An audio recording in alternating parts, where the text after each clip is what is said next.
Hey there, I'm Kim Anderson from KimAndersonConsulting.com, and this is the Just Keep Blogging show. This is a show where I help online content creators to be able to pursue their own success story with confidence and encouragement every single video. Hope you enjoy. Hey there, and in this episode today, I want to talk about really for your people. That's the title of this, is for your people. Because I think that as many of us go through our journey, we often run into these situations where we're learning lots of new strategies for how to blog, strategies for how to create online content. And in those seasons where we're learning lots and lots of things, it can feel like we need to implement all these different strategies in order to be successful. And what I'm hoping that this episode helps you understand is that it really comes back to your people.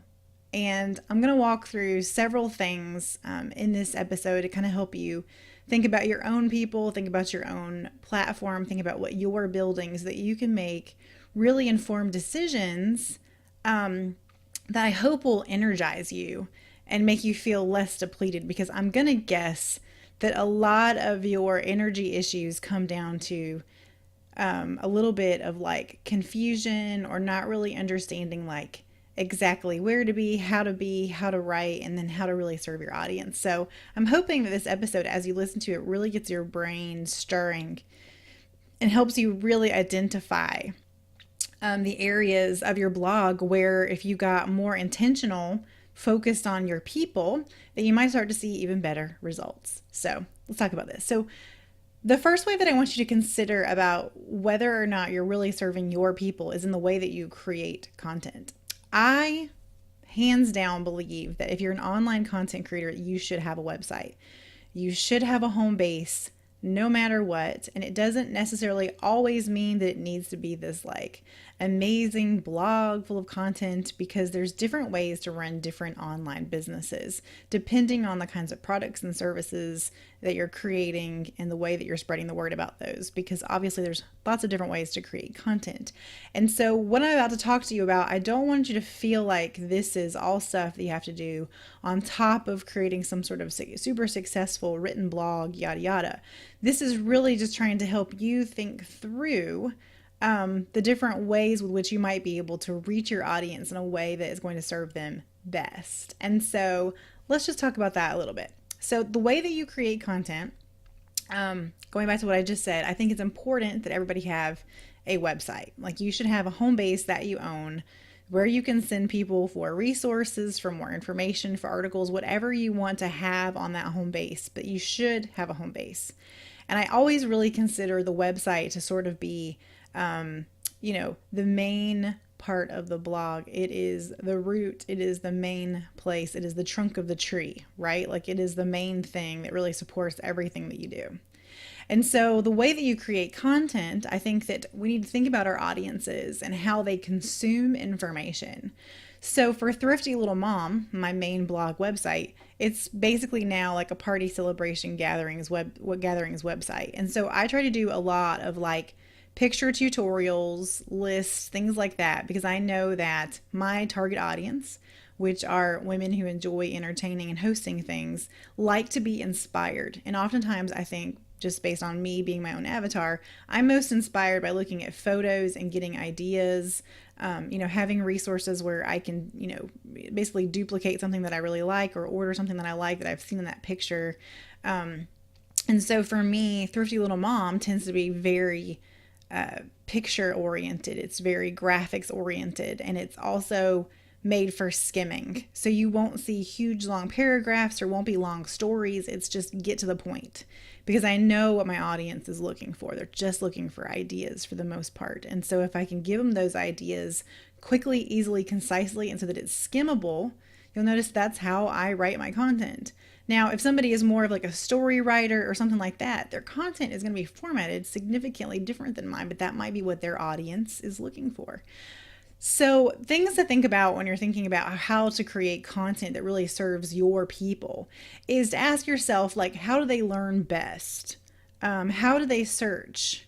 So some of you guys may have audiences that when they search for information, most of the time they're looking for a video. solution because they want to see how to do something. So if you're a maker, if you're a creator, if you're a DIYer or something like that, you may find that YouTube is one of the quickest and easiest ways for you to be able to be found in search or to be finding your people. And the nice thing about YouTube is, generally speaking, if you can target those keywords really, really well in your descriptions and things, you have an opportunity of ranking in Google search just because YouTube has a pretty strong domain authority when it comes to Google results. So, video may be the way to go. It could also be that podcasts are the way to go. I knew when I started this Just Keep Blogging podcast as part of Kim Anderson Consulting that the audience that I was trying to reach are very busy. They don't have a lot of time. Most of them are either working a full-time job, they're a stay-at-home parent, they have kids, they have things to do, and they're really blogging majority in the margins of their life. And so with that being the case, like, my ability to serve them comes down to them being able to pop on a headset, because this is the way I always was. And while you're cleaning, while you're driving, whatever you need to do, you're able to listen to a podcast episode on the go and get the kind of burst of encouragement that you need. And so that is something that I strategically chose because I said to myself, this is the way my audience will consume information. And I don't really write blog posts. I might have one or two blog posts, but the majority of my stuff is sent either through email or it is sent via audio recording. And now, obviously, I'm doing some video stuff. So I'm making video for the people who are video learners or who enjoy watching video. So when you're thinking about your own audience, think about these things. And it doesn't mean that maybe, if you want to get into video creation that you have to use YouTube. I mean, you can always create your own videos. You just want to find a way to host them, even if that is through YouTube, even if you don't, publicly publish them, or however you decide to do that. There's also Vimeo, where you're able to host your videos without using up all the bandwidth on your own website, and then be able to embed those videos on your own. If you're a person who is with a company like Mediavine or AdThrive for ad management on your site, they all have great video additions to their ads dashboards so that you can upload your own videos to their dashboard and then serve those videos on your own website. So they're basically hosting the video and they're also hosting the ads. But that can be a really profitable way to go about serving videos on your own website if videos are helpful for your audience. So these are just things to consider. So when you think about your ideal audience member, I want you to take some time just to think about how, when they sit down to consume information, how are they doing it? Or if they're not sitting down to consume information, maybe they're on the go all the time, and therefore audio versions of what you're creating matters. And I teach people in my podcasting course, you can take an audio thing that you create, that you've put out, an audio episode that you've put out on, iTunes and Stitcher and Spotify and all these things, and you can still embed it just like you'd embed in video into your blog content so that you still have that home base, that home place for all of your content to go. So think about that. The way that you create content, do you feel like it's for your people right now? Do you write it? Do you make it skimmable, or do you write stories, or, are you writing encouraging things? Are you making printables? The content that you create and the way that you created it, is it serving the audience that you're pursuing? Next, where do you hang out online and build your community? And does where you're at right now really serve your people? Because what I see happen a lot of times is people who get into online business feel this expectation of, I've got to be everywhere.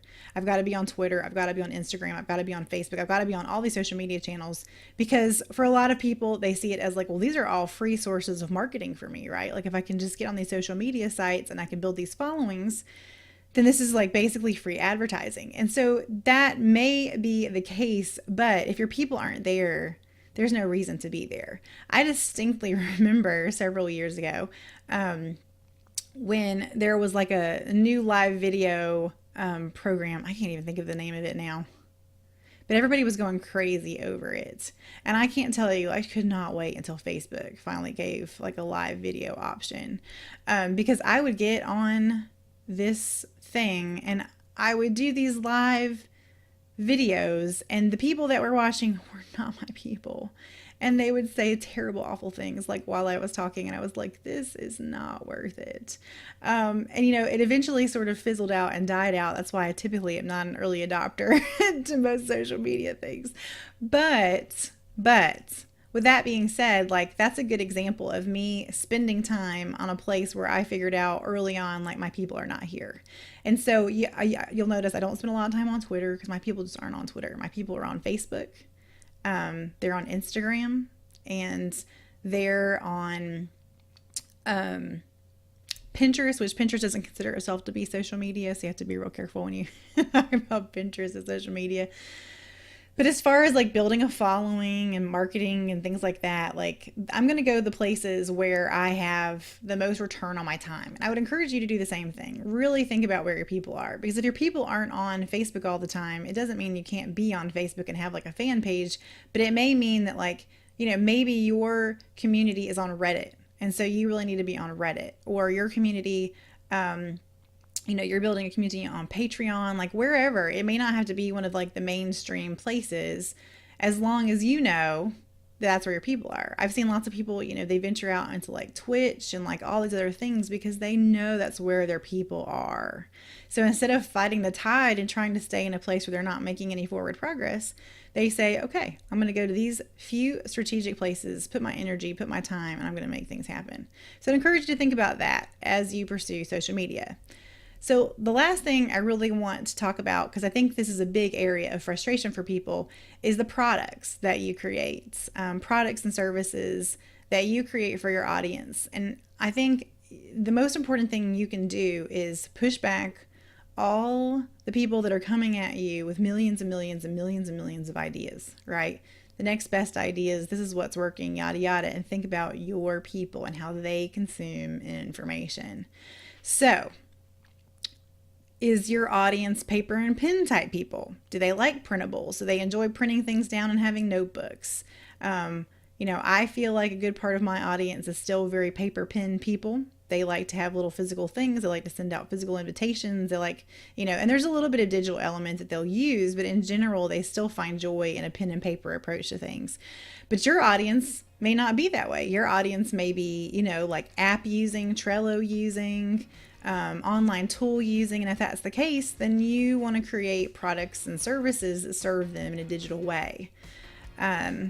Maybe your audience enjoys consuming information via ebooks instead of courses. Like, this is a big one that I run into is I think a lot of people feel like, okay, I've got to create these courses. But maybe they have an audience of moms who are stay at home and really don't have time to log into like an online thing and learn how to do some sort of craft project. And if that's the case, like that particular way of delivering stuff, even though courses may be a popular thing to do, may not be a good fit for your people. And you've got to make those decisions, and you really should think about these things. Like, how do you really think your audience enjoys consuming the kind of information that you want to pass along? And maybe, maybe your audience enjoys the audio versions of things. And if that's the case, are you making audio products that support your audience? Like, there's so many different approaches to creating products. You don't have to fit into the box of what is new, what is popular, what is everybody doing. You want to fit in the box of what your audience needs, and how will you provide for them?